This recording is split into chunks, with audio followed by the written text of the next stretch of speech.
தொடர்ச்சியான குடும்பமாக கிறிஸ்துவர் தினத்தை மேம்படுத்தும்படியாக அந்த பாட்டை கேள்விக்காக கருத்துக்காக நன்றி சொல்லணும்.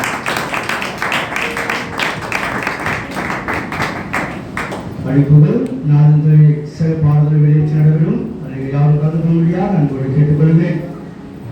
நாங்கள் என்னுடைய தாசமாக வராங்க. ஆகையால் கூடுமான அளவு நீங்கள் வீட்டில் சும்மா இல்லாதபடி நாளை கலந்து முடியாது உங்களை அன்போடு கேட்டுக்கொள்கிறேன். விசேஷமாக உதயமாவுக்காக சாராமாவுக்காக ஜபத்தில் எடுத்துக் கொள்ளுங்க. சில ஆண்டு நாமே ரசப்பத்துக்களை தாழ்த்து கொடுத்து இப்போ 2 வாரம் சாரமாவோட நீங்கள் சமூகத்தில் 2 பேர் இருக்கும்போதே சுகத்தோட ஆரோக்கியத்தோட ஜெம் கேள்விச்சிருக்காங்க. தரத்துக்காக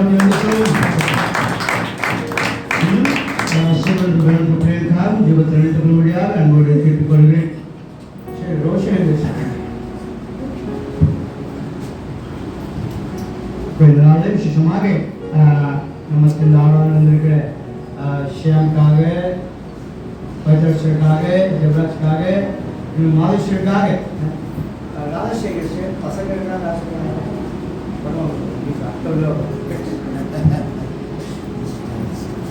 வந்திருக்கும் யாவையும் வாழ்த்துகிறேன். வியாசதிகள் சில ஆண்டுகள் ஊட்டோடு கூட இருப்பாங்க. நம்ம பிள்ளைங்க எங்க இருந்தாலும் நேரத்தில் எங்க இருக்கணும், வீட்டுக்கு ஆசிரியர் குடும்பத்துல வந்தாலும் அப்பதான் முன்னேற்பாங்களும் சேஃப்டியா இருக்கும். ஆளுக்கெல்லாம் சேஃபா இருக்கிறாங்க, அதான் இருக்கிறாங்க, சுகத்தோடு இருக்காங்க. அதான் சொல்றேன், வியாதிப்பட்டுகள் சொல்லி திருச்சவன் பிள்ளைகள் சொல்லக்கூடாது. பலவீனமா இருக்கிறேன், நம்மளோட சிஸ்டர் பேசும்போது ஃபர்ஸ்ட் ரொம்ப பலவீனமா இருக்கேன், நோயில இருக்கிறேன், வியாதியா இருக்கேன், இப்படிதான் சொல்லுவாங்க. பார்க்க முடியாது அப்படிதான் சொல்லுவாங்க. எப்படிதான் நல்லா இருப்பாங்க. அப்படி சமூகத்தில் பிள்ளைகள் ஒரு நாள் பலப்படுவது இல்லையா? ஒரு நாள் சமத்தை காத்திருங்க. நம்ம திருச்சம் பிள்ளைங்க ஜெபித்துக்கொள்ளுங்கள். சர்வ ஆண்டவர் நம்ம திருச்சம் பிள்ளை ஒவ்வொரு பிள்ளை பாதுகாத்து ஆசிரியப்பாராக. விசேஷமாக கடந்த வாரத்தில் அந்த சீக்கிரம் இருக்கிற அந்த கடவுளை கிளம்புறாங்க, அவங்க மெட்டு பண்ணாங்க. அப்பொழுதுக்காக ஜெபித்துக்கொள்ளுங்கள்.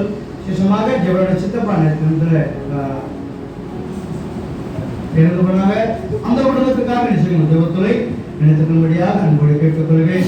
விசேஷமாக ஒவ்வொரு வாரமும் ஆண்டவர் செய்த நன்மைகளை எழுதி வச்சிருக்கோம். எழுதி என்னுடைய பெயர்ல அது சொல்லணும்.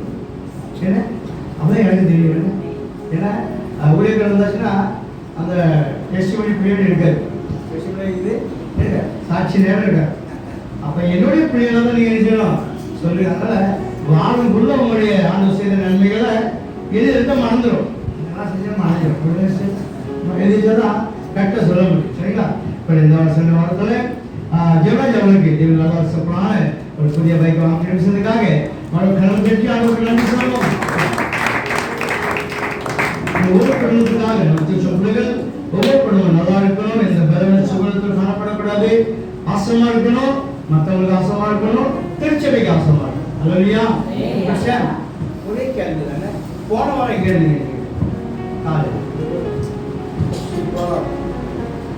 போன நேரமே கேள்வி அதை கேட்கறது மணி எங்கே வெளிநாட்டில் எங்கே எடுக்க வளர்த்தாரு. போன ஞாயிற்றுக்கிழமை காலை கேட்டீங்க ரெண்டு வேலை உங்களுக்கு ஆமாவா இல்லையா? ஏன் வேலை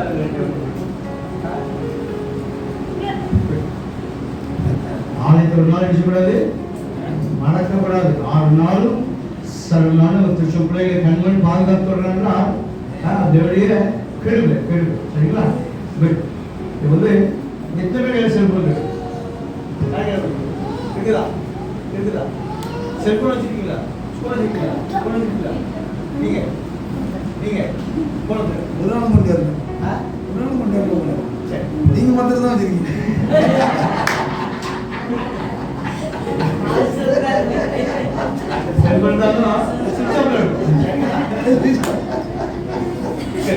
வரும்போது எடுக்கக்கூடாது. செல்போன் சத்தம் கேட்கட்டும். சைலண்ட் வச்சுக்கிடுங்க, ஆஃப் பண்ணி போட்டுருங்க. சரிங்களா? நம்முடைய அரசாங்கமே, தமிழ்நாடு அரசாங்கமே செல்போனை பேன் பண்ணியிருக்காங்க. அவன் ஆராதிக்க தேவன் சர்வ பயந்து இருக்கிறோம். சரிங்களா? பகல்ல வேலை செய்யும்போது தொடங்க முடியாது. ஏன் செல்போன் கொண்டு போகக்கூடாது, பேசக்கூடாது, கொண்டு போக பேசக்கூடாது. தொடர்ந்து நினைச்சக்கூடாது, செல்போன் சத்தம் கேட்கக்கூடாது. சரிங்களா? சன்மான முத்திருச்சன் ஒவ்வொரு பிள்ளைகளும் ஜனாசிர்வதிக்க வல்லவராக இருக்கிறார். இப்போது வளர வளர தேவ பக்தியிலையும் தேவனுக்கு பயத்தில் சொல்லுவாங்க பிள்ளைகள் வளரணும். சரிங்களா? பிள்ளைகள் வாழ்க்கை ஆசிரமாக இருக்கும். ஆகையால் அந்த பிள்ளை ஒரு சில பிள்ளைகளாக ஜபத்தில் எடுத்துக்கொள்ளும்படியாக அன்போடு கேட்டுக்கொள்கிறேன். சாட்சியம் கருத்தால் விரும்பப்படும் சிறப்பு பாடல்களாக நம்ம தினத்தில் சுபேதா நம்ம ப்ரோக்ராம் கலந்து கொள்ள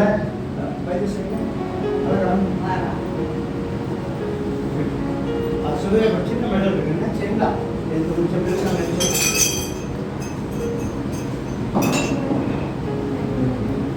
நேற்று எல்லாத்துக்கும் போட்டோம் சுபேதா விடாதனால சரிங்களா?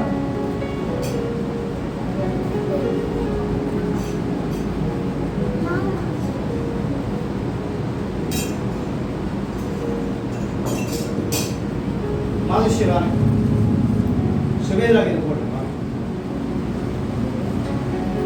அது கொடுக்கல அவங்க வரலாம்.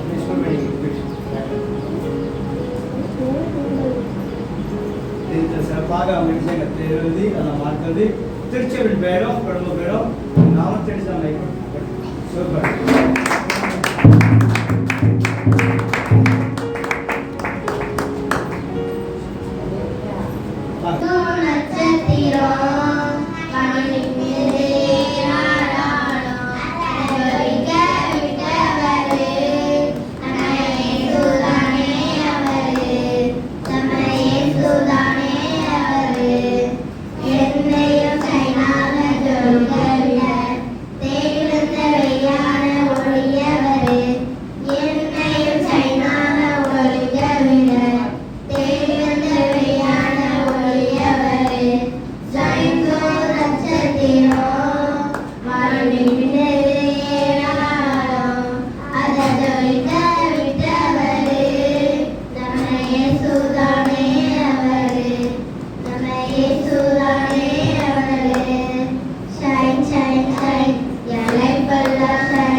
வரும்போது வசனத்தோட வரும்.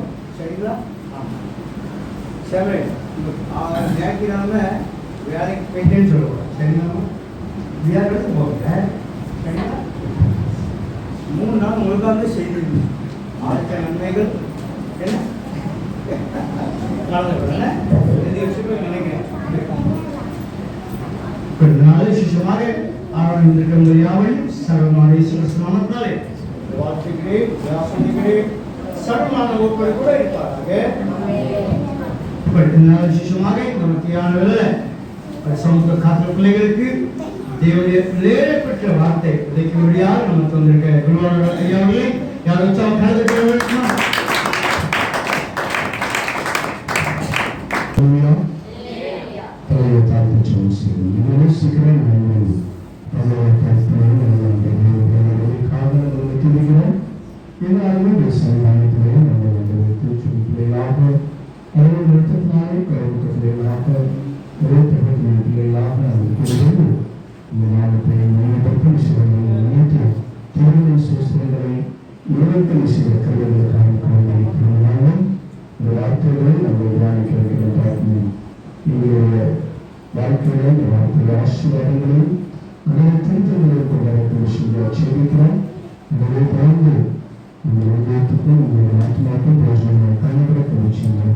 இயேசுவின் நாமத்தில் ஜெபிக்கிறேன் பிதாவே.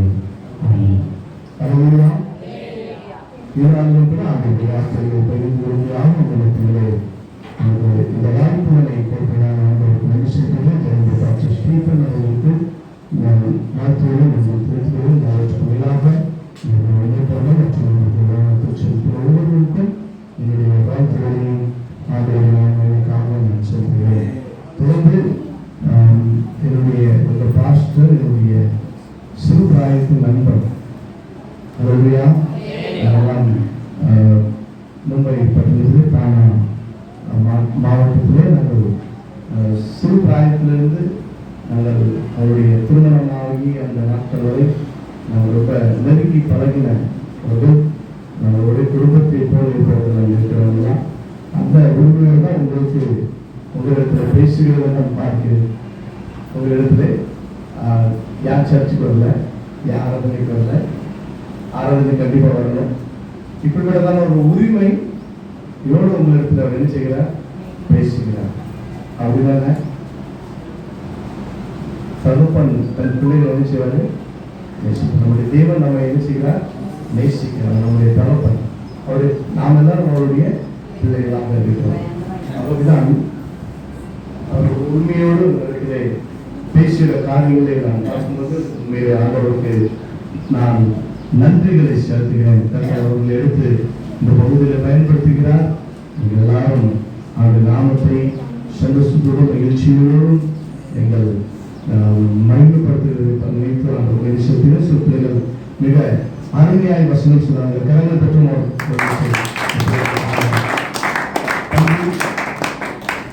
வந்திருக்காங்க, கரங்கள் தட்டுச்சாங்க. அல்லேலூயா. சிறு பிள்ளைகள் ஆண்டவருடைய சன்னிதானத்திலே வர வேண்டும். சிறு பிராயத்திலிருந்து ஆண்டவருடைய ஆலயத்தினுடைய ஆரம்ப நாட்கள்ல இந்த நினைவுகள் வருகிறது. எனக்கு இங்கே திருச்சியோடு தான் இருந்துச்சு. பாயை விரித்து சிறு பிராயத்திலே அந்த ஆலயத்திலே ஆரம்பித்த நாட்கள் உண்டு. பெரிய திருச்சபையாக மாறிவிட்டது. ஆண்டவர் ஒன்று சந்ததிகளையும் ஆண்டவர் பல விதங்களிலே ஆண்டவர் ஆசீர்வதிப்பார். அல்லேலூயா. பழகி தருகிறீர்கள். அல்லேலூயா. உங்களை ஆசீர்வதிக்கவே ஆண்டவர் என்ன செய்வார், ஆசீர்வதிப்பார். ஆண்டவர் நிச்சயமாக உங்களை பெருக செய்வார், பெருக செய்வார். அதற்காக தான் பாஸ்டர் எடுக்கிற பிரயாசம். நீங்க என்ன செய்யணும், ஆலயத்துக்கு வர வேண்டும். எங்களையும் எங்களுடைய பெற்றோர்கள், எங்களுடைய முதியோர்கள், எங்களுடைய போதகர்கள், இவங்க அப்பெல்லாம் எங்களை கண்டிஷனா ஒரு உரிமையோடு எங்களை அடிச்சவங்க ஆலயத்துக்கு வரணும், ஆலயத்தில் இருக்கணும், ஆலயத்தில் சேட்டை பண்ணக்கூடாது அப்படின்ட்டு ரொம்ப உரிமையா சொல்லுவாங்க. அதுவே அந்த நாட்களை இந்த ஆலயத்தில் வந்து இப்போ நான் நினைவு கூறுவேன்.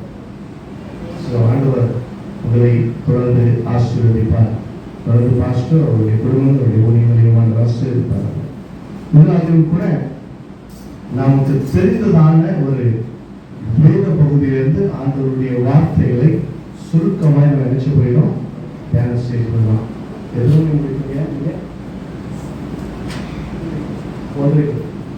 ஒன்றைக்கு நீங்க மொத்தமாக முடிப்பீங்களா? அரை மணி நேரம் செய்தி முடிந்தவரை சீக்கிரம் முடிச்சுவேன். அரை மணி நேரத்துக்கு மேல போகிறது. சரியா? கவலைப்படுறேன். ஓகேவா? சந்தோஷமா இருக்கிற செய்தி நேரம் நான் மத்தியான நேரம் இந்த 23ஆம் சங்கீதத்திலிருந்து உங்களிடத்தில் அவருடைய வார்த்தைகளை ஆண்டவர் இன்னைக்கு பேச போகிறார். எதெல்லாம் தெரியுமா? 23ஆம் சங்கீதம் கடற்கடை மனப்பாடம் அடிச்சிருந்தீங்க. இப்போ முன்ன கூப்பிட்டு சொல்ல சொன்னா தெரியுங்களா? மனப்பாடம் சொல்லிடுவீங்களா? அல்லேலூயா. நம்ம அதுல இருந்து தியானம் செய்வோம். ஆண்டவருடைய வார்த்தை எப்பொழுதும் புதுமையாக இருக்கும் இல்லையா? நம்முடைய தேவைகளுக்கு தக்கதாக ஆண்டவர் அதே வார்த்தைகளை கொண்டு பல நேரங்களிலே பல விதங்களிலே ஆண்டவர் பேசுகிற தேவனாக இருக்கிறார். ஒரு பாடல் ஒன்று நம்ம பாடுவோமா? கர்த்தரை பாடியை போற்றிடுவோம். தெரியுமா உங்களுக்கு? கருத்துடன் துதிப்போம் ஏறிய நாமும் அதை தெரியுமா எல்லாருக்கும்? கர்த்தரை பாடியை போற்றிடுவோமே, கருத்துடன் துதிப்போம்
இந்த 23ஆம் சங்கீதத்திலிருந்து ஆண்டவருடைய வார்த்தைகளை நாம் தியானம் செய்வோம். முதலாம் வசனத்தை யாராவது வாசிப்பீங்க? எல்லாம் சொல்லுங்க. கர்த்தர் மேய்ப்பராய் இருக்கிறார். கர்த்தர் யாரா இருக்கிறது? கர்த்தர் யாரா இருக்கிறது? யாருக்கு மேய்ப்பரா இருக்கிறது? எனக்கு மேய்ப்பரா இருக்கிறது. எனக்கு மேய்ப்பரா இருக்கிறார். அல்லேலூயா. கர்த்தர் என் மேய்ப்பராய் இருக்கிறார். எத்தனை பேர் நீங்க விசுவாசிக்கிறீங்க ஆண்டவர் உங்கள் மேய்ப்பராய் இருக்கிறார்? ஆண்டவர் நம்ம எல்லாருக்கும் அவர் யாரு? மேய்ப்பன். நானே நல்ல மேய்ப்பன். நல்ல மேய்ப்பன் தன் நாடுகளுக்காக தன் ஜீவனை கொடுக்கிறார். அல்லேலூயா. நம்மையும் நம்முடைய நிலைமைகளையும் ஆண்டவர் மாற்றினார். நம்முடைய எல்லா விதமான பாவ அழுக்கு கரைகள் எல்லாவற்றையும் அவர் தன்னுடைய ஜீவனை கொடுத்ததுனால, நம்முடைய ரத்தத்தை சிந்தினதுனால, சிலுவையிலே அவர் அடைவுண்டு நம்முடைய பாவங்கள் எல்லாவற்றையும் அவர் சிலுவையிலே பாவங்களோடு அறையப்பட்டார். அவருடைய ரத்தத்தினால நாம் நினைச்சப்பட்டிருக்கிறோம், கருவப்பட்டிருக்கிறோம். யார் நிமித்தமாக? கர்த்தர் என் மேய்ப்பராக. நமக்கு ஒரு குறை இருக்கக்கூடாது, நம்ம தாழ்ச்சி எடுத்துவிடக்கூடாது, நம்ம ஆசீர்வதிக்கப்பட்டு இருக்கணும். நம்முடைய வாழ்க்கையில இது விதமான பாவங்கள் நேரிட்டு விடக்கூடாது. என் பிள்ளைகள் நல்லா இருக்கணும், என்னுடைய ஆடுகள் நல்லா இருக்கணும், அவர்கள் சுகித்து இருக்கணும், வாழ்ந்து இருக்கணும், சந்தோஷமா இருக்கணும். இப்படி எல்லாம் நினைத்துதான் அவர் நான் உங்கள் மேய்ப்பர் என்று சொல்கிறார், நான் உங்களை வழிநடத்துகிறவர் என்று சொல்கிறார், நான் உங்கள் தேவைகளை சந்திக்கிறவர் என்று சொல்கிறார். அல்லேலூயா. நம்முடைய தேவைகள் எல்லாம் ஆண்டு என்ன செய்கிறாரு?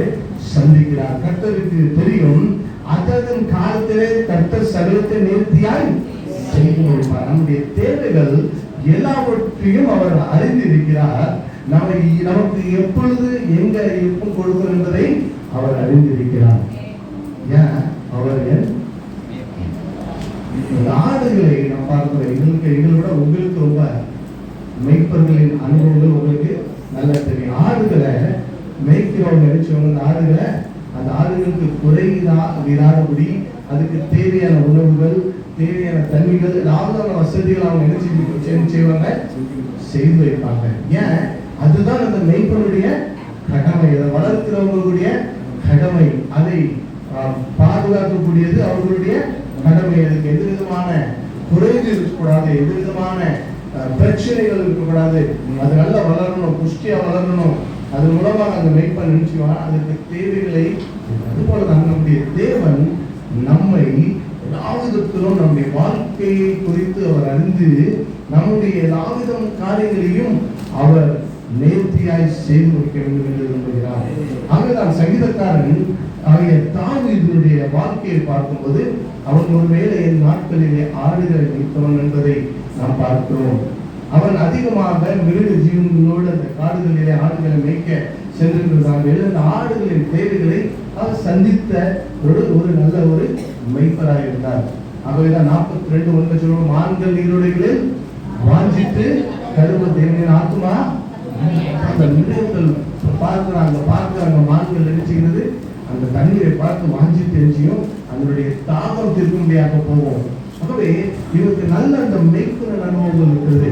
அதுக்கப்புறம் அவன் என்ன செஞ்ச ஒரு தேசத்துக்கு ஆண்டவர் என்ன செய்தாரு? ஒரு ராஜாவாக வைத்தார். தாவீது ராஜாவுக்கு தெரியுமா? எதுக்கு ஒரு ராஜா வைத்தார்? இஸ்ரவேல் தேசத்துக்கு ஒரு ராஜாவாக ஆண்டவர் வைத்தார். ஆகவே ஆடுகளை மேய்த்த அவனை ஒரு ராஜாவாக வைத்தார். கர்த்தருக்கு பயந்ததினாலே கர்த்தர் அவனை மேய்க்கிறவர் என்பதை அறிந்தார். கர்த்தர் அவனுக்கு ஒரு நல்ல மேய்ப்பனாக இருந்தது அறிந்தார். ஆகவேதான் நல்ல மேய்ப்பனின் சத்தத்தை ஆடுகள் என்ன செய்யுமா? கேட்கிறீங்களா? ஆண்டவர் சத்தத்தை. ஆண்டவர் நம்முடைய மேய்ப்பன் சொல்கிறார். அவ்வளவு அந்தஸ்து, அவ்வளவு ஆஸ்தி, ஒரு பெரிய ராஜாவாக இருந்தாலும், அவனுக்கு அதிகமான சேவகர்கள் இருந்தாலும், அவனுக்கு அதிகமான பாதுகாப்பு இருந்தாலும், அவன் நினைத்த நிலங்களை அவனால் வாங்க முடியும். யாரிடத்துல அவனுக்கு ஒரு தேவைன்னா யாரிடத்துல சொன்னாலும் என்ன செஞ்சாங்க? அவங்ககிட்ட கொண்டு வந்தவன் அவ்வளவு ஒரு பராக்கிரமசாலியான ஒரு ராஜாவாக இருந்தார். அவனுக்கு தெரியும், நான் ஒரு சிறந்தவன், ஒரு வல்லமை படைத்தவன், என்னுடைய ஆளுமையில இவ்வளவு சேனல்கள் இருக்கிறாங்க. ஆனா அவ்வளவு தேவைகள் அவனுக்கு இந்த உலகத்தில் சந்திக்கப்பட்ட அவன் சொல்றாரையே கர்த்தர் தான் எனக்கு நம்ம இந்த உலகத்துல நமக்கு எல்லாம் இருக்கலாம், வீடு இருக்கலாம், வேலை இருக்கலாம், அந்தஸ்துகள் இருக்கலாம், ஆஸ்திகள் இருக்கலாம், எல்லாம் இருந்தோம். கர்த்தர் என் மேய்ப்பரானா நம்ம ஒரு நாளும் திருப்தியா இருக்க ஆண்டவர் இந்த மத்தியான நம்ம அநேக காரியங்களுக்காக நம்ம பிரயாசப்படுகிறோம், நம்ம தேவைகள் சந்திக்கப்படுவதற்காக பிரயாசப்படுகிறோம். ஆனா அவைகளெல்லாம் அந்த உலகத்தில் நமக்கு தேவைகள் இருந்தாலும் கூட கர்த்தர் நம்முடைய மேய்ப்பரை அடிச்சிருவாரு. என்னுடைய வாழ்க்கை, நம்முடைய பிள்ளைகளுடைய வாழ்க்கை, நம்முடைய கணவனுடைய மனைவியுடைய வாழ்க்கை, நம்முடைய ஒவ்வொருடைய வாழ்க்கையும் ஆண்டவர் நடத்தணும் இல்லையா? ஆண்டவர் நம்ம என்ன செய்ய வேண்டும்? நடத்த வேண்டும். அவர் நல்ல மேய்ப்பராக நமக்கு இருக்க வேண்டும். அவ்வளவு பெரிய ராஜா எல்லாம் இருந்து யாரதான் தேடி போறாரு? அவரு யாரை தேடி போறாரு? மேய்ப்பராக நமக்கு இருந்தாரு. அவருடைய தலைவர் தான் நம்பி இருந்தாரு. அவருடைய தகப்பனாக யெகோவா தேவனாக அவர் நம்பி இருந்தாரு. நாங்கள் நீரோடைகள் வாஞ்சித்துக்கிறது ஒரு தேவனின் ஆத்மாவை நோக்கி என்ன செய்கிறது? வாஞ்சித்துக்கிறது. கர்த்தருடைய ஆலயத்துக்கு வாருங்கன்னு சொல்லும்போது நான் மகிழ்ச்சியா இருக்கேன்னு சொல்றாரு. எவ்வளவோ காரியம் இருந்தாலும், எவ்வளவோ பொறுப்பு இருந்தாலும், எவ்வளவோ அந்தஸ்துகள் ஆட்சிகள் அவருக்கு இருந்தாலும் கர்த்தர் மேல ஒரு நம்பிக்கை வச்சு பாருங்க. பெரிய காரியம். அந்த உணவு, அந்தஸ்து, மனைவி, இல்லைங்க பாதுகாப்பு எல்லாம் இருந்தாலும் அது எல்லாத்துக்கும் உங்க ஆலயத்துல நான் வந்தாதான் எனக்கு என்ன உண்டு? மகிழ்ச்சி உண்டு. என் மெய்ப்பனிடத்துல நான் பேசினாதான், என் மெய்ப்பனை நான் ஆராதித்தால் தான், என் தகப்பனை நான் ஆராதித்தால் தான் நான் என்னுடைய ஆத்மா திருப்தி ஆகும்னா, அந்த மான்கள் எப்படி அந்த நீரோடைகள் வாஞ்சித்து போது போல என் ஆத்மா உண்மை நோக்கி வந்தாதான் யாருக்கும் என்ன செய்கிறது? திருப்தி அடைகிறது. அவ்வளவு ஒரு நெருங்கிய உறவு வைத்திருக்கார் ஆண்டவரோடு. என்னுடைய உங்களுடைய உறவுகளும் ஆண்டவரோட அப்படிதான். ஆண்டவரோட எப்படி இருக்கணும்? அவர் தான் எல்லா ஆசீர்வாதங்களும் காரணம் யாரு? அவர் தான். அவர் எல்லாமே என் வாழ்க்கை என்ன செய்ய சரியா? அப்போ அவர் மெய்ப்பரா இருக்கிறவங்களுக்கு ஆண்டவர் கொடுக்கிற ஆசீர்வாதங்களை என்ன சொல்றாரு? 2-3 வாசிங்கள். அவர் என்ன செய்வார்? என்ன புல்லுள்ள இடங்களில் வைத்து அமர்ந்த தண்ணீரை கொண்டு போய் விடுகிறார். அவர் என்ன செய்கிறார்? ஆத்துமாவை தேற்றுகிறார். தம்முடைய நாமத்தின் நிமித்தம் நீதியின் பாதையிலே நடத்துகிறார். அல்லேலூயா. கர்த்தரை மேய்ப்பராய் கொண்டிருக்கிற ஜனம், கர்த்தரை தெய்வமாக கண்டுகொண்ட ஜனம், கர்த்தரை மேய்ப்பராய் நினைக்கும்போது அவர் நம்மை புல்லுள்ள இடங்களில் மேய்க்கிறார். அவர்தான் சொன்ன ஆடுகள் அனுப்பிச்சவங்க தேவையான உணவுகளை கொடுப்பாங்க, நல்ல புல் அது கொடுப்பாங்க. நிறைய ரெடிமேடா வந்து கேள்விப்பட்ட ஆடுகளை வளர்க்கிறவங்க. இதே போலதான் அந்த ஆடுகளுக்கு தேவையான எல்லா காரியங்களும் மெய்ப்பன் பொறுப்பா இருக்கிறதுனால நம்முடைய வாழ்க்கை, நம்முடைய தேவைகள் சந்திக்கப்படுவதற்கு ஆண்டவர் யாரா இருக்கிறாரு? அவருடைய பொறுப்பு. நம்மை ஆசீர்வதிப்பது அவருடைய பொறுப்பு. நம்முடைய தேவைகளை சந்திப்பது அவருடைய பொறுப்பு. புல்லுள்ள இடங்களில் வைத்து அமர்ந்த தண்ணீரை நினைச்சுவாரு. அவரின் ஆத்மா நினைச்சுவாரு, தேற்றுவார். இந்த காலங்களிலே நாம் தேற்றப்படாதவர்களாக பலவிதமான சூழ்நிலைகளை சோர்ந்து, பலவிதமான பாரத்தோடு, துக்கத்தோடு, கவலைகளோடு நாம் வந்திருக்கலாம். ஞாபகம் கேட்கிறேன். உன்னை அமர்ந்து தண்ணீர் என்று நினைச்சுவேன். உன் ஆத்மாவை நான் நினைச்சுவேன், தேற்றுவேன் என்று ஆண்டு சொல்கிறான். அல்லேலூயா. என் ஆத்மா என்னை தேற்றப்படுகிறது. ஆண்டவர் ஆத்மாவை தேற்றுவார். அமர்ந்த தண்ணீர். எந்த வாழ்க்கையில் சமாதானம் இல்லை, சந்தோஷம் இல்லை, வியாதி நிமித்தமான பிரச்சனைகள், கடன் பிரச்சனைகள், அல்லது எந்த விதமான தேவைகள் இருந்தாலும் இந்த மத்தியான வேளையிலே ஆண்டவருடைய ஆலயத்தில் வந்தது, ஆண்டவரை ஆராய்ந்து கொண்டிருக்கிற உங்களை பார்த்தால் சொல்கிறார், ஆண்டவர் இந்த ஆத்மாவை என்ன செய்கிறார்? தேற்றுகிறார். அவர்கள் ஆத்மாவை தேற்றுகிற புல்லுள்ள இடங்களில் நினைப்பார். அப்படின்னா எங்கள் தேவைகளெல்லாம் அவர் நினைச்சுவாரே சந்திப்பார். வாழ்க்கையில் இருக்கிற பிரச்சனைகள் அவர் நினைச்சுவார், மாற்றுவார். ஆத்மாவை தேற்றி தன்னுடைய நாமத்தின் மேலே நீதியின் பாதையில் நினைச்சுவாரு. நீதியின் பாதை இதான் ரொம்ப முக்கியம். இந்த ஆத்மாவை தேற்றுவார், சந்தோஷத்தை கொடுப்பார், சமாதானம் கொடுப்பார். நீதியின் பாதையில் அவர் நினைச்சு நம்மை கர்த்தருக்கு ஏற்ற பாதையில கர்த்தருடைய வேதம் என்ன சொல்லுகிறதோ, அவருடைய வார்த்தை என்ன சொல்லுகிறதோ அதன்படி நம்ம என்ன செய்வார், நடத்துவார். பல பொறுப்புகள் இருந்தது, பல துன்பங்கள் இருந்தது. இருந்தால ராஜாக்கள் விரோதமாக என்ன செய்வாங்க, யுத்தம் செய்ய விடுவார்கள். அவருடைய நீதியின் பாதையில் அவர் ஒருபோது என்ன செய்யல, நீதியின் பாதையில நடத்துகிறவர் அவர் மாற்றம். அவர் வேலை இதனால கர்த்தருடைய பாதை நடக்க முடியல. அநேக நேரத்தில் நான் பாவத்தில் விழுந்து விடுகிறேன், ஆண்டவருடைய வார்த்தையை மீறி விடுகிறேன், ஆலயத்துக்கு வருவதற்கு எனக்கு மனதில்லாத நிலை, அல்லது கர்த்தருடைய வேதத்தின்படி நடக்க முடியாத ஒரு நிலை. நான் நினைக்கிறேன் நல்லதா இருக்கணும், பரிசுத்தமாக இருக்கணும், நீதியுள்ள வாழ்க்கை வாழணும் என்று நினைக்கிறேன். நான் நல்ல முடியல. ஆனால் இன்றைக்கு உறுதியாக நாம் நம்புவோம், கர்த்தரின் மேய்ப்பராக இருந்தார். அவர் என்னை நினைச்சுவார், நீதியின் பாதையிலே பரிசுத்தமாய் நடத்துவார். எனக்கு விரோதமாக வருகிற பாவங்களுக்கு என்னை விலக்கி ஆண்டவர் நினைச்சுவார். ஆகவேதான் மேய்ப்பர்கள் சொல்றாங்க, ஆவிக்குரிய மன்னாவை கொடுக்கிற போதகர்கள் பாஸ்டர்கள் சொல்றாங்க, என்ன செய்ய ஆலயத்துக்கு அதுக்குதான் சொல்றாங்க. ஏன்னா அங்கதான் அவருடைய வார்த்தை மாத்திரம் இல்ல, நீங்க நீதியின் பாதையில் நடக்கணும். நீதியின் பாதை என்ன சொல்லணும், காலையிலே எலும்பி என்ன செய்யணும், முதலாவது ஆண்டவருடைய கர்த்தருடைய நீதியும் அவருடைய நியாயத்தை நம்ம என்ன செய்யணும், பார்க்கணும். அவர் அதிகாலையிலிருந்து அவரை தேடும், அதிகாலையில் தேடுவது என்ன நினைச்சவங்க அடைவாங்க.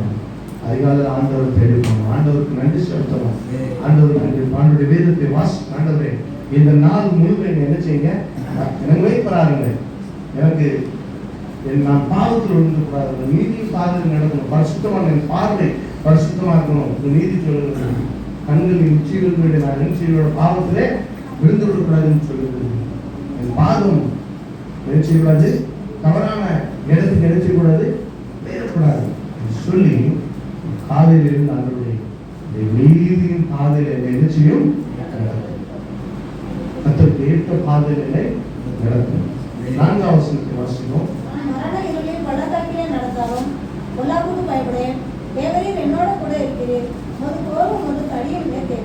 ஆகவே ஆண்டவரை தன்னை மேய்ப்பராக பயப்பட மாட்டாங்க. 2 காரியம். 1, பயப்படேன் என்று சொல்லுங்கள், தேவனுடைய கூட என்ன செய்யுது இருக்கு. ஹல்லேலூயா. கர்த்தரை மேய்ப்பராய் கொண்டிருக்கிற ஜனங்களுக்கு ஆண்டவர் செய்கிற கூட ஒரு நாள் அவர் வேதம் சொல்லுங்க, அவர் எனக்கு விலகுவதும் இல்லை, கைவிடுவதும் இல்லை. ஹல்லேலூயா.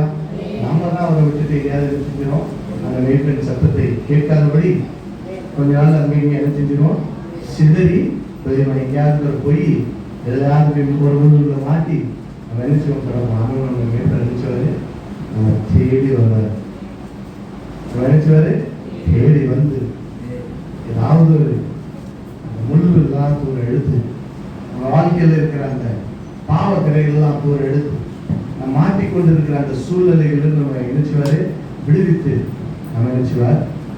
அவர் விழுந்துட்டாவா, ஆனாலும் நான் பயப்படாத, நான் அவர் கூட என்ன செய்யறேன், நீதான் என் சொத்து செய்யணும் போய்விட்டா பரவாயில்ல, ஆனால் நான் உன்னை விட்டு என்ன செய்ய மாட்டேன், அவரை விட மாட்டேன். ஆகவே ஆண்டவர் ஒருவரை தொட்டுட்டார் அப்படின்னா, ஆண்டவர் ஒரு ரட்சித்தார் அப்படின்னா, ஆண்டவரை ஒருவர்கள் மெய்ப்பராக வச்சு நடந்துட்டாங்கன்னு சொல்லலாம். ஆண்டவர் அந்த ஆளுகளை ஒருபோது நினைச்ச மாட்டார், விடவே அவங்க கைவிடவே மாட்டாங்க. நம்ம பயப்பட வேண்டிய அவசியமே கிடையாது. எதிர்காலங்களை குறித்து பயம், சரீர பலவீனங்களை குறித்து பயம், பலவிதமான தேவைகளை குறித்து பயம், பிள்ளைகளின் வாழ்க்கை குறித்ததான பயம், பல காரியங்கள் உலகத்துல நமக்கு என்ன உண்டு, உபத்திரவங்கள் உண்டு. ஆனால் என்ன செய்யுங்க, நீங்கள் இடம் கொள்ளுங்க. வசனம் நமக்கு நல்லா தெரியுது. அதனால நம்ம நினைச்சுக்கிறோம், இன்னைக்கு சந்தோஷமா உற்சாகமா இருக்கணும், நம்பிக்கையோட விசுவாசத்தோடு. ஆகவே மரண இரும்பை கொள்ளத்தின் பொல்லாப்புக்கு பயப்படேன். போகும்போது வேலை செய்யும் போது பல இக்கட்டுகள் வரும், பிரச்சனைகள் வரும். ஆனா நான் நினைச்ச மாட்டேன், யாரால இருக்க மாட்டேன், என் மெய்ப்பரன் கூட நினைச்சுகிறார் இருக்கிறார். அதனால அவருக்கு தெரியும் அவர் என்னை பாதுகாப்பார், அவர் என்னுடைய தேவைகளை சந்திப்பார். எந்த சூழ்நிலைகள் எனக்கு விரோதமாக வந்தாலும் நான் நினைச்ச மாட்டேன், எந்த வியாதி இருந்தாலும் பயப்பட மாட்டேன், எந்த பிரச்சனை வந்து பயப்பட மாட்டேன், என் பிள்ளைகளின் வாழ்க்கை குறித்து பயப்பட மாட்டேன், எதிர்காலங்களை குறித்து நான் நினைச்ச மாட்டேன், பயப்பட மாட்டேன். பயம் ரொம்ப பயம் எதுக்கு தெரியுமா? எதிர்காலத்தை கொடுத்தாங்க. இன்னைக்கு இப்போ நீங்க எதை கொடுத்து நீங்க நினைச்சு பண்ணீங்க பயப்பட, நாளை குறித்து யோசித்தீங்கன்னா, எதிர்காலங்களை குறித்து யோசித்தீங்கன்னா நம்ம நினைச்சு எல்லாருமே பிள்ளைய வாசிக்க எப்படி இருக்கும், அவங்க எப்படி இருக்கும், வேலை கிடைக்குமா, எனக்கு நல்ல விடுதலை கிடைக்குமா, எனக்கு சக சுகம் கிடைக்குமா, நாளைய தினத்துல கொடுத்து நம்ம நினைச்சோம் அதிகமாய் வேறு நாளைய தினம் நமக்கு உடையது அல்ல. நாளைய திருப்தி யார் கவலை படுங்க. காட்டு புஷ்பத்துக்கு நீங்க நினைச்சீங்க பாருங்க, பறவைகளை பாருங்க, அவைகள் விரிப்பதும் இல்லை, மனுஷங்கள் நாம அன்றெல்லாம் சொல்லிட்டாரு. ஆண்டவர் தெரியும் நம்ம எதெல்லாம் கொடுத்து கவலைப்படும். அதான் இப்படிப்பட்ட வசனங்களை கொடுத்து அவருடைய நீதியை கொடுத்து அவருடைய வார்த்தைகளை கொடுத்து ஏற்கனவே நமக்கு என்ன செஞ்சுட்டாரு எழுதி. அப்ப நம்ம வார்த்தைகளை நம்ம தேடி அதை விசுவாசிக்கும் போது நம்ம அந்த வரும் பயம் வரும். யாருக்கும் பயம் வராதுன்னு சொல்ல முடியாது. யாருக்கு எல்லாருக்கும் ஒவ்வொரு காரியங்களை குறித்து பயம் இருக்கலாம் செய்கிறது. ஆனால் ஆண்டு சொல்ல, அதனால தான் நீங்க என்ன செய்யறீங்க, பயப்படாது, நான் உங்க கூட என்ன செய்யறேன், ஆண்டவர் கூட இருக்கிறார். அல்லேலூயா. ஆண்டவர் உங்களை தேற்றுவார், ஆண்டவர் உங்களுடைய கூட இருக்கிறார். எல்லாருமே கூட இருந்தாலும் கூட விசேஷமாய் அவருடைய ஆடுகளிலும் கூட நாம் தான் அவருடைய ஆடுகள், அவருடைய க்ஷணம். ஆகவே நாம் இதை குறித்து பயப்பட கூடாது. ஏன்னா நமது கோலும் தடியும் என்னை கோலும் தடியும் என்னை அந்த நாட்கள்ல ஆடுகளை எப்படி கோல் வச்சிருப்பாங்க இல்லையா? இப்ப இருந்து நமக்கு கோல் எது? ஆண்டவருடைய அது என்ன செய்யும்? வேத வாசிக்க சொல்ல, தியானம் பண்ண சொல்ல, அல்லது ஆண்டவருடைய வார்த்தைகள் போதிக்கப்படுவதால நம்ம தேற்றப்படுகிறோமா இல்லையா? தேற்றப்படுகிறோமா இல்லையா? கவலையோடு இருப்போம், பயத்தோடு இருப்போம், ஏன்னா மரண இருளில் இருப்போம், எதிர்காலத்தை குறித்து ஒரு சரியான தெளிவு இல்லாமல் இருப்போம், பயந்து கொண்டிருப்போம், என்ன நடக்கும். ஆனா அவருடைய வார்த்தைகளை நம்ம வாசிக்கும் போது தனிமையில வாசிக்கிறோமோ, குடும்ப ஜீவத்துல வாசிக்கிறோமோ, அல்லது ஆலயத்திலே வாசிக்கப்படுகிற வேலையா இருந்தாலும் சரி, ஆண்டவருடைய வார்த்தைகள் நமக்கு போதிக்கப்படுகிற வேலையா இருந்தாலும் சரி, அந்த வார்த்தைகளை நாம் கேட்கும் போது அந்த வார்த்தை நம்ம என்ன செய்வது? அல்லேலூயா. நம்ம கூட இருக்கிறார், நான் உங்களுடனே கூட இருக்கிறேன், உங்களுக்கு விளங்குவே மாட்டேன். நம்மை தேவனுடைய என்னுடைய கூட இருக்கிறோம், கோலும் தனிமையிலே அதுக்கடுத்த வசனம் வாசிங்க. நீர் எனக்கு ஒரு பந்தி ஆயத்தப்படுத்தி என் தலையை எண்ணெயால் அபிஷேகம் பண்ணுகிறீர், என் பாத்திரம் நிரம்பி வழிகிறது. அல்லேலூயா. ஆண்டவர் தம்முடைய அபிஷேகத்தால் அவர் என்ன செய்கிறாரு? பாத்திரம் என்ன செய்கிறதா? நிரம்பி வழிகிறது. சத்துருக்களுக்கு முன்பாக எனக்கு ஒரு பந்தி ஆயத்தப்படுத்தி என் தலையை எண்ணெயால் என்ன செய்கிறீர்? அபிஷேகம் பண்ணுகிறீர். அல்லேலூயா. சத்துரு நமக்கு ஆண்டவருடைய பக்கத்தில் வருவிடாதபடி நம்ம நினைச்சுவான் பிரிக்க பார்க்கலாம். ஆனால் ஆண்டவர் நம்முடைய அபிஷேகத்தினால நம்முடைய வல்லமையினால் நாம் என்ன செய்கிற அனுதினமும் நிரப்புகிறார். நாம் செபிக்கிற வேலையிலே, வேதத்தை வாசிக்கிற வேலையிலே அந்த வேத வசனம் நம்மை தொடுகிறது. அந்த வேத வசனம் வல்லமையால் நாம் என்ன செய்கிறோம்? தொடப்படுகிறோம். அவர் அபிஷேகத்தால் நிரப்புகிறார், வல்லமையால் நிரப்புகிறார். நம்முடைய பாத்திரம் என்ன செய்கிறது? நிரம்பி வருகிறது. அபிஷேகம் பெற பெற அவருடைய வார்த்தைகள் நமக்குள்ளாக வர வர நம்முடைய பயங்கள் எல்லாம் நீங்குகிறது, நமக்கு ஆறுதல் கிடைக்கிறது, நாம் திருப்தி அடைகிறோம் இல்லையா? அந்த திருப்தியை நாம் பெற்ற உடனே, அவருடைய அபிஷேகத்தால் நிரப்பப்பட்டு அவருடைய வார்த்தைகள் நாம் நிரப்பட்டு திருப்தியை பெற்ற உடனே அந்த வார்த்தைகள் என்ன செய்கிறது? நீ அந்த சமாதானத்தை பெற்ற நாம், அந்த சந்தோஷத்தை பெற்ற நாம், அந்த வியாதியிலிருந்து விடுதலை பெற்ற நாம் நம்முடைய பாத்திரம் நினைச்சு நிரம்பி வெளியே இந்த வாயிலிருந்து ஆண்டவருடைய நாமத்தை என்ன செய்கிறோம்? மகிமைப்படுத்த ஆரம்பிச்சிடும், துதிக்க ஆரம்பிச்சிடும், அவருடைய நன்மைகளை என்ன செய்கிறோம்? சொல்ல ஆரம்பிச்சிருக்கோம் இல்லையா? சொல்றோம்ல, மற்றவங்க சுவிசேஷம் சொல்ல ஆரம்பிச்சிருக்கோம். என்னை ரட்சித்த தேவன், எனக்கு ஆசீர்வாதத்தை கொடுத்த தேவன், என் பாவங்களை மன்னித்த தேவன், என் அக்கிரமங்களை மன்னித்த தேவன், என்னை ஒரு புதிய மனிதனாய் மாற்றின தேவன், என்னை அபிஷேகம் பண்ண தேவன் குறித்து நம்ம என்ன செய்கிறோம்? மற்றவர்களுக்கு அவருடைய நன்மைகளை குறித்து மற்றவங்களுக்கு என்ன செய்கிறோம்? நான் மட்டும் அந்த அபிஷேகம் பெற மாட்டேன், நான் மட்டும் அந்த நன்மை பெற மாட்டேன். அபிஷேகம் பாத்திரம் என்ன செய்கிறது? வருகிறது. அனைவருக்கு நிகழ்ச்சியும் நம்முடைய உள்ள ஒரு பாத்திரமாக ஆண்டு என்ன செய்கிறார்? மாற்றி விடுகிறார். யார் மாற்றுவாரு?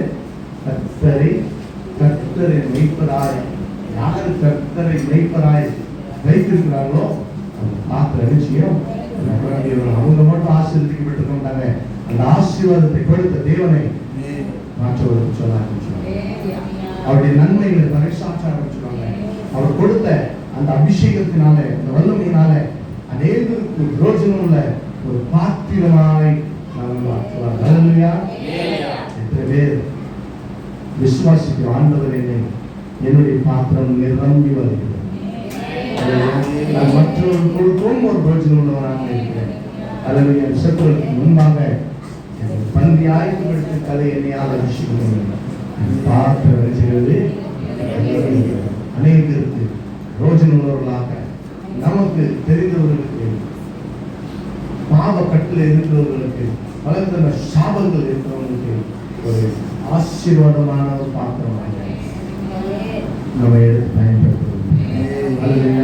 கடைசியாக நன்மையும் கிருபையும் சீரோல நாளெல்லாம் நன்மையும் கர்த்தருடைய வீட்டில் நீடித்த நாட்களாய் புதிய ஒரு நம்பிக்கை, புதிய நம்பிக்கை கொடுக்கிறாரு. கர்த்தருடைய வீடு ஒன்று வந்து அந்த வீட்டில் எப்பவும் போனாலும் அவங்க வீட்டில் நினைச்சுவேன் ஒரு நம்பிக்கை, ஒரு உறுதியான ஒரு விசுவாசத்தை ஆண்டு நமக்கு நினைச்சுகிறாரு கொடுக்கிறார். கர்த்தருடைய என் சீரோல நாட்கள் எல்லாம் நன்மையும் சொல்லுங்க, என் ஜீவன நாளெல்லாம் நன்மையும் கிருபையும் என்னை தொடரும், என் பிள்ளைகளை தொடரும், என் சந்ததியை தொடரும், என் வீட்டை தொடரும், என் பாத்திரம் நிரம்பி வழியும். அதில் என் அநேகருக்கு ஆசீர்வாதமாக இருப்பேன், அநேகருக்கு நன்மைகளை செய்கிறவளாக இருப்பேன். பாத்திரம் நிரம்பி நன்மையும் கிருபை நிச்சயமாக என்னை நிச்சயம் தொடரும் தொடரும். நாட்கெல்லாம் நன்மையும் கிருபையும் கர்த்தர் அப்படிப்பட்டதான ஒரு புதைகளாக உங்களை மாற்றுகிறார். அப்படிப்பட்டதான ஒரு வாழ்க்கையை உங்களுக்கு கொடுக்க விரும்புகிறார். நம்ம ஆண்டவரை விட்டு நிச்சயப்பட தூரமாய் நல்ல மேம்பட்ட ஆடுகளுக்காக ஆடுகள் மெய்ப்பனின் சத்தத்தை நிச்சயமா கேட்கும். ஆடுகள் மெய்ப்பனின் சத்தத்தை கேட்கும். யாரெல்லாம் அந்த மெய்ப்பனின் சத்தத்தை கேட்டு அவருடைய நீதியின் பாதையிலே நடக்கிறாங்களோ அவர்களுக்கு அந்த ஆசீர்வாதம். அந்த புல்லுள்ள இடங்களில் அமர்ந்த தண்ணீரில் அப்படிப்பட்டவர்களுக்கு நினைச்சுவார் ஆண்டவர் தன்னுடைய அவருடைய ஆத்மாவை நினைச்சுவார் கேட்கிறார். நான் மரணத்தில் பள்ளத்தாக்கில் நடந்த நினைச்சு மாட்டேன், பயப்பட மாட்டேன். அதுக்கப்புறம் நினைச்சுவார் பயப்பட மாட்டேன். அதுக்கப்புறம் பாத்திரம் என்ன செய்யும்? நேரமே வரையும். நன்மையும் கிருபையும் என்ன செய்யும்? என்னை தொடரும். கர்த்தருடைய ராஜ்யத்தை கொடுத்த விசுவாசம் எனக்கு எப்பொழுது என்ன செய்யும்? இருக்கும். அல்லேலூயா. யாருக்கு? ஆடுகள் அந்த மெய்ப்பனின் சத்தத்திற்கு கீழ்ப்படியும். ஆடுகள் நிறைய இருக்கும். நிறைய வருவாங்க, ஆலயத்துக்கு வருவாங்க, ஜெபிப்பாங்க, போவாங்க. ஆனால் ஆடுகள் அந்த மெய்ப்பனின் சத்தத்திற்கு கீழ்ப்படியும் போதுதான் இந்த ஆசீர்வாதங்களை ஆண்டு நினைச்சுவார். ஒரு பல என்ன ஆசீர்வாதங்கள்? பொழுது இடங்கள்ல நம்முடைய வாழ்க்கையை திருப்திப்படுத்துகிற தேவன், நமக்கு தேவையான ஆகாரங்களை கொடுக்கிற தேவன். ஆத்மாவை நினைச்சு வராது நம்ம நினைச்சவனை பயப்பட மாட்டோம். நான் நினைச்சுவேன் என் பாத்திரம் நினைச்சு நிரம்பி நன்மை திரும்பிய நம்மளை நினைச்சியும் யாருக்கு? யாருக்கு? எனக்கு தான். அவருடைய ஆடுகள் அவருடைய சத்தத்திற்கு மெய்ப்பனின் சத்தத்திற்கு கீழ்ப்படியும் போதுதான் மெய்ப்பனை தேடி நிறைய வருவாங்க. ஆனால் மெய்ப்பன் எதிர்பார்க்கிற காரியம் என்ன? அவருடைய சத்தத்திற்கு செவி கொடுக்கிறவங்கள ஆண்டவர் எந்த வார்த்தைகளை கொண்டு என்ன செய்வார்? தேற்றுவார், திருப்திப்படுத்துவார். அப்படிப்பட்டதான கிருபைகளை ஆண்டவர் உங்களுக்கும் எனக்கு கொடுத்து தொடர்ந்து ஆசீர்வதிப்பாங்க. அது தொடர்ந்து நன்மையும் கிருபையும் உங்களை தொடர்ந்து செய்வார். இந்த வாய்ப்புகளை கொடுத்ததான ஸ்டீபன் அவர்களுக்கு நன்றி.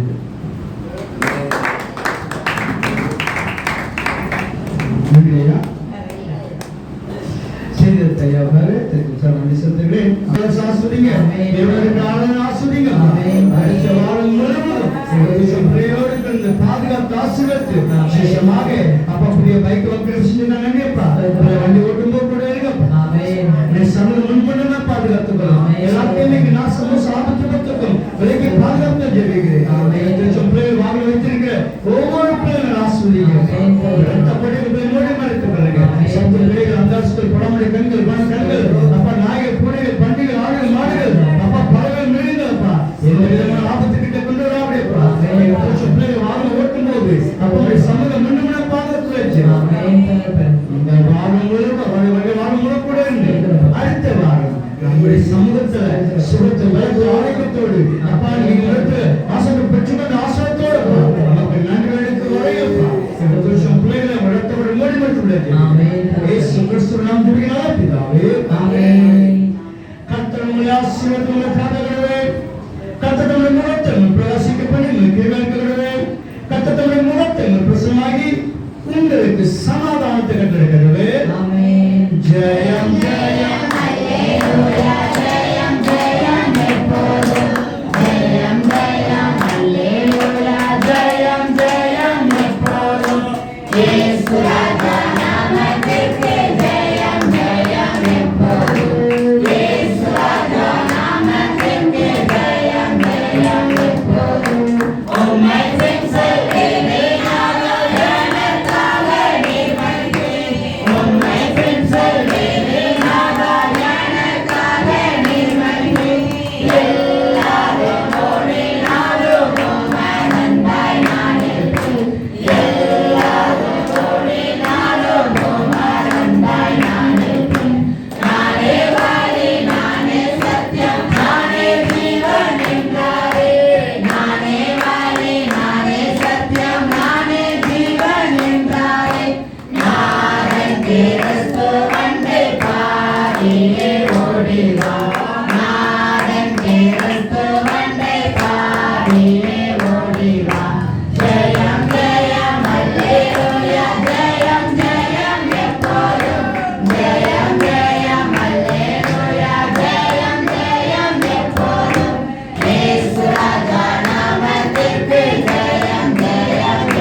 ஆடுகளை கொடுத்ததான கரிசனை மற்றும் நன்மையும் கிருபையுமானவரே தொடர்ந்து இவர்களை தொடரும்.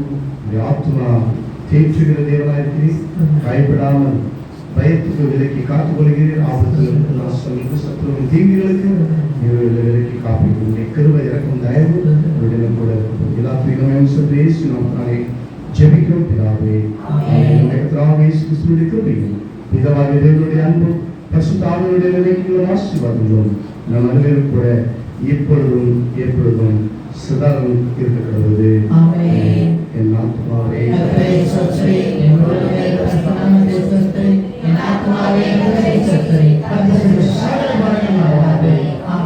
கர்த்தரோடு கூட இருப்பாராக. தேவனுடைய சமாதானத்தையும் தேவனுடைய ஆசீர்வாதம் பெற்று திண்டு சொல்வோமாக.